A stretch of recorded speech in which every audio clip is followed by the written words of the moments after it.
Good morning, dear people of the internet. I am very sure that just like me, you have been in a room full of people once or twice in your life and you wished you had crazy mind reading powers because you don't know who to talk to or what to do or who even likes you in that room. Before 2016, that would be a problem because you couldn't mind read. But after 2016, you just go into the toilet, open up your phone, open up TikTok and look for psychology tricks because according to some people on the internet, you actually can read people's minds. And the thing that changed in 2016 is that was the year that TikTok became a thing as it is right now. And on TikTok, you can find videos like this one. I'm going to teach you something super cool, but you have to promise me that you're going to use it for good and not for evil, because you could do both with this. It is going to blow your mind how much you can read someone else's mind simply by watching what their eyes do. Here we go. When somebody looks to their left, like that, it means something. It means that they're remembering something, that they're thinking about something from the past, something that's actually happened.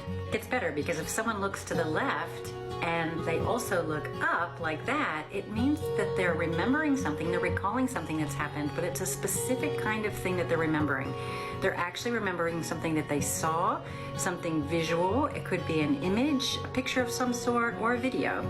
And if they look left, but don't go up or don't go down, it means that they're actually recalling something that they heard, a sound of some sort, a song, someone's voice, someone saying something to them. So what's happening when someone looks to the right? What do you think? Well, looking to the right actually represents a totally different kind of thinking. They're no longer remembering something, they're actually constructing something. They're imagining something that hasn't happened. It represents something that could happen, might happen in the future, something that's created or constructed. So if someone looks to their right and up, again, the top is the visual. So if someone's looking to the right and up, it means they're imagining something visual. So someone would imagine something visual if I were to say, what would it look like if you wrapped a big red bow around the belly of an elephant? They'd probably kind of go to the right because they haven't seen it before. They're not recalling anything.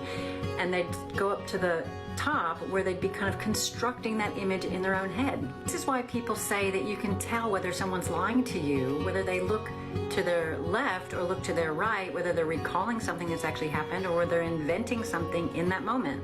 So if I say to my son, "What did you do last night?" and he looks to his left, that tells me that he's recalling something. He's thinking about something that he can recall, something that happened in the past. If he looks to his right, it tells me that he's imagining something, thinking about something that hasn't happened in the past that could possibly happen, might be feasible, but didn't actually happen. But looking to the right doesn't always mean someone's lying. So if I asked a client, "What would be your perfect job in the future?" and they look to the right, that would mean they were trying to imagine something that they haven't yet experienced. And if they look to their left, that would tell me as their coach that they're looking at the past to try to find something new for the future. And I would be able to work with them then to say, let's think about things that you can't yet imagine. What would be the most ideal job? It is such a cool way to add another layer to your communication and to your ability to listen to someone when you can see not only what they're saying and hear what they're thinking, but you can see how they're thinking, where their brain's going to figure stuff out. It's awesome. Use it for good and let me know how you go. I think it's a very great sign when someone opens their video with "Please don't use this for evil," because that will absolutely ward all the evil people away. Anyhow, I am not a psychologist, so I cannot tell you if this really works or not, but neither is the creator of this video, so they cannot tell you either. In the caption it says that they learned this trick in their coach training because they are a TikTok coach or whatever. There's so many coaches on TikTok nowadays, and apparently they learned that in a coach training, and I bet this was also given by another coach, probably. Anyhow, so this is not really a reliable source, and they don't cite any real sources of real science either. I might not be a psychologist, but I am a real human with real human experience, if you believe it or not, so we'll use that. I am autistic, so eye contact is a really hard thing for me to do, so mostly when I'm in a conversation with someone, my eyes wander all over the place, and that makes me able to concentrate better, on the off chance that we are having a conversation. conversation and I'm staring directly into your soul, my mind is probably on another planet really far away. So then I am probably, sometimes I am, it depends on the situation, but probably not even listening to you. I'm telling you this to show that this trick probably won't work for an entire group of people, namely the autistic people. And I'm not sure about other neurodivergent people, but that might also be the case. And there are a lot of neurodivergent people on this planet and they won't tell you all the time that they're neurodivergent, which is fine. Like, if it works on neurotypical people and not on certain neurodivergent people, or maybe not all neurodivergent people, I don't know. If it doesn't work for a big group of people, those people that belong in that group are not gonna disclose that to you all the time. So it's not even reliable because you don't know who you're dealing with a lot of the time. Like when you're talking to someone at the grocery store or someone that you don't really know or a coworker or whatever. So this doesn't really work like that. The second problem I have with this, actually the third problem, because posting this on the internet without citing any sources is also a problem. The third problem I have with this is that this creator says that they are using this on their son. Of course, it's great to teach your children not to lie because that's important in the world, but using this trick that doesn't even work on a big group of society is not the way to do that. Like, it gives me flashbacks to the times that people claimed that I was lying as a child while I was not lying. That happened a lot to me. Anyhow, this shouldn't be on the internet. Just confront your son or your child if they're lying, and if you're not sure if they're lying, just ask them. And sure, they will keep lying because that's what children do, but that's just part of bringing up a child, and using weird psychology tricks is not gonna help you with that and only make your relationship with your child worse. What I could use some psychology tricks for is asking you to subscribe, but I will just awkwardly ask, please can you subscribe, because it will help me a lot. I'm in art school and you can help me by subscribing and watching my videos for free for going through art school, because the logistics of that is sometimes very hard, but it's fun. I'm learning a lot and I actually passed my first year finals, so that's great. Also, I forget to tell you always about my web shop, but this guy is on there and one of my zines is on there, and I will upload another one very soon to there. And I also made this big red thing for an exhibition and my exam that I had, and I'm turning it into bags because I don't need the big red thing anymore for groceries, and they are being sold. There are still 5 left, 2 have been sold, and half of that will go to my studies and half of that will go to the children, or not the children, everyone in Gaza that needs food, because everyone needs food on this planet, and it's ridiculous that some people believe that some people don't deserve food. That was my self-promotion. Was it shameless? Yes. Thank you for listening to this part of the video, and now let's go on with more psychology tricks. Maybe we'll learn something. I'm here to teach you some psychology tricks that are dangerous but aren't toxic, because here on my page we do not promote toxicity. But if a psychology trick is dangerous, doesn't that automatically mean that it's toxic as well? Anyways, number 1. Let's say someone's insulting you. Instead of acting on emotions, prove to this person that what they're saying is insignificant to you because you are not giving it value. The way to do this is pause, let them feel uncomfortable in their own silence, and then simply ask, "Are you okay?" Gets them every time. I mean, that's just making the entire situation awkward and you're not proving anything with that. I don't really see how this is dangerous, but it might be a little bit toxic. It's obnoxious at the very least. Like, it's just gonna be a conversation of 2 people trying to be better than each other. Number 2. Let's say someone's lying to you, and you know they're lying to you. Simply look into their eyes and don't say anything. When someone knows they're lying, they're gonna get really uncomfortable, and there's something about silence that people just cannot be content with. That's actually just really toxic. Again, just be silent to make it more awkward. Still not dangerous, but still toxic. The non-toxic thing would actually be to just confront the person. Last but not least, number 3. This is what you do when you're in an argument.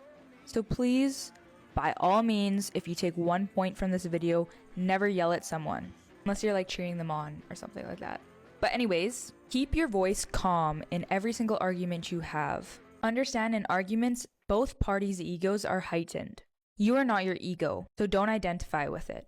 Instead of saying statements to this person, propose calm questions and get your point across that way. I agree, and I think we all can agree that yelling during an argument is not very productive and not helpful at all. It will just make everyone feel worse. However, I disagree with the entire rest of this point. First of all, not to be too philosophical, but you actually are your ego. Ego is just the Latin word for I, and I get that during time it has gotten an added meaning of character, but that doesn't mean you can just cut yourself yourself loose from yourself, I think. Secondly, just asking questions instead of making statements is gonna infuriate the other person because that's, again, very obnoxious. In my opinion, you should state your side of the fight and ask for the other side of the fight with arguments and listen to that. You're not a psychologist trying to make someone aware of why they're feeling like that. It feels like you're doing that if you're just asking these questions. Like, why are you feeling angry? I mean, you should ask that, but not in that way. And you should also state why you're angry, because you're both angry. That's why you're having an argument in the first place. And that means that you should just kind of debate about it, like state your side of it and listen to their side and try to figure out what's going on and how you're going to solve this. And you're not going to be able to do that by just asking questions. Also, imagine if just two people in an argument are asking each other questions without answering them, just answering the questions with other questions. That doesn't work. I feel like if you're gonna advise someone to do something during an argument or fight, it should work for both sides. And in this case, it wouldn't. My biggest problem with this video was that this creator says that these psychology tricks are potentially dangerous but not toxic. I think all of these tricks were obnoxious, potentially toxic, but not dangerous. I mean, they put you in danger of awkwardness or in danger of these things not working because, again, there are no cited sources and these tricks might have just been pulled out of thin air. Was this creator looking to the right or whatever it was? I don't remember. I was referring to the first video. There are some psychological things that you can do right now that can actually make a world of difference. As a relationship therapist, I've spent my career studying the art of attraction and human psychology, so I know that these things work.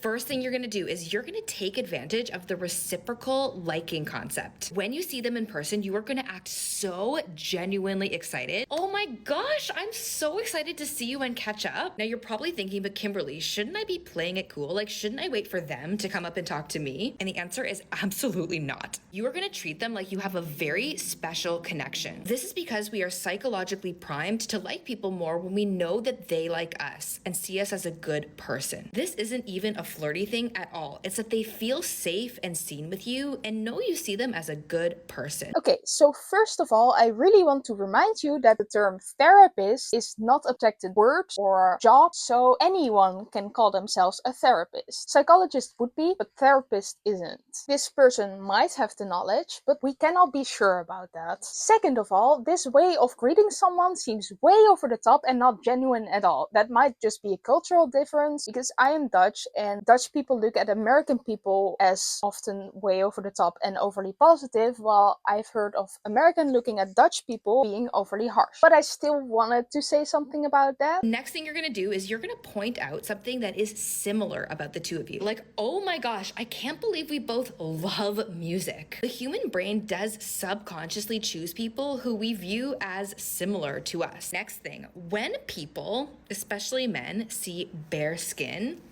they get aroused. I hate to admit this one, but the sundress phenomenon is a real thing. There is a reason why guys like these so much. Your comfort is key when it comes to dressing in front of anybody. But if you want to play it psychologically, showing a little bare skin won't hurt. Dressing for the male gaze to make anyone like you sounds like a great plan. That was sarcasm, of course. I do not particularly care how much skin anyone is showing because bodies shouldn't be inherently sexual. Like, this person is spreading that rhetoric, and that's very bad and unnecessary. Finally, guys, this is the kicker. If you are not in a relationship, you're gonna make sure you give other guys the time of day. This brings out a protective instinct in guys and is usually the exact moment they decide to lock it down. If you want someone to like you more, there are some psychological things that you can do right now that can actually make a world of difference. As a relationship therapist, I've spent my career studying the art of attraction and human psychology, so I know that these things work. I didn't understand the last one, but according to the comments, it means to go out with other men specifically, to make someone you're crushing on or dating or whatever, to make someone jealous. Which is fine, spending time with people, but not with the purpose of making someone jealous, because that is just manipulative. If I I saw my therapist post this on the internet, and I know that they wouldn't, but I would immediately run to the other side of the world. And I hate running, so that's really saying something. First, I thought this video was about making anyone like you, like in general, but apparently this video is made for cisgender, straight women from the USA. And also targeting especially those people who fall into that category who are also not too confident. Because the first advice is just to talk to people and to be confident. The last 2 points are just very bad and promoting or supporting something we need to get rid of. The first thing is dressing for the male gaze, because that just shows to men that it's okay to be inappropriate. To be clear, I don't mean wearing sundresses or even wearing clothes that make you feel attractive, because that is for yourself and that's fine, that's great even, but I mean wearing clothes specifically because men are supposed to like these clothes and find them attractive. And telling this thing to men, because there are men on TikTok and some of those will misuse them and see a sundress now as an invitation for flirting and adjacent stuff and will misuse it. So that's why we shouldn't say that we're dressing for the male gaze, or do it at all, because it's ridiculous in my opinion, but at least stop saying it. And if you're like, it's not that big of a problem. I've had people on this app tell me that I need to dress for the male gaze, even though I have zero interest in that. Even if I wasn't gay, I wouldn't be interested in that anyway. I just dress how I want, but I've been told by men how I should dress for the male gaze because I was not attractive enough to them. Yes, it's that bad. And I'm not that big of a creator, you know? Maybe, and that's still not good,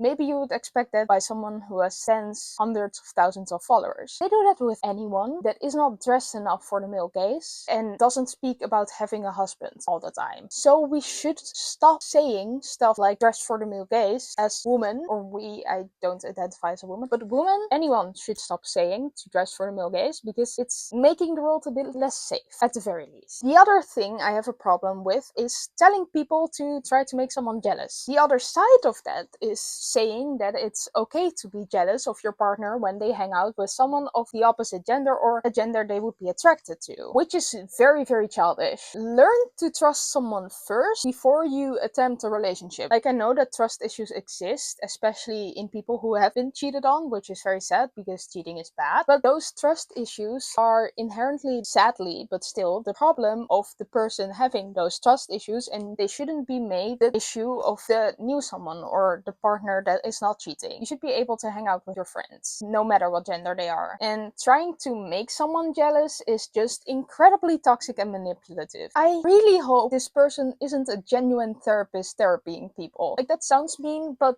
teaching people on the internet to be toxic and manipulative is also very mean. All these so-called psychology tricks are just ways to be more toxic and to manipulate people, whether they work or not. They're just toxic, period. And teaching that on the internet is weird, because psychology, calling it a psychology trick, implies some kind of validity to this trick, and people will believe that, and people don't check sources very often, which is fine, because sometimes you're just scrolling on the internet and you're like, oh, that sounds interesting, I should try that. And you shouldn't think that always, or a lot of the times, because a lot of the internet is just a performative act to get views, maybe even all of it. And even though you should not take these things seriously, and people should learn to not take these things seriously, they are not the only people that are to blame. The creators are also the people that are to blame. Like, saying that these tricks are dangerous all the time, because this genre is even called dark psychology, this should raise some red flags by the viewers, but also by the creators. Like, sometimes I wonder if people or content creators even think by themselves, do I want to be in this space? Do I want to put this message out here? I think about that a lot, and I find it very weird that not everyone seems to be doing that, because I'm sure that if those people think about that, they don't want to, or they just, I don't know, they're just on the dopamine of getting a lot of views, which I get because that's nice, but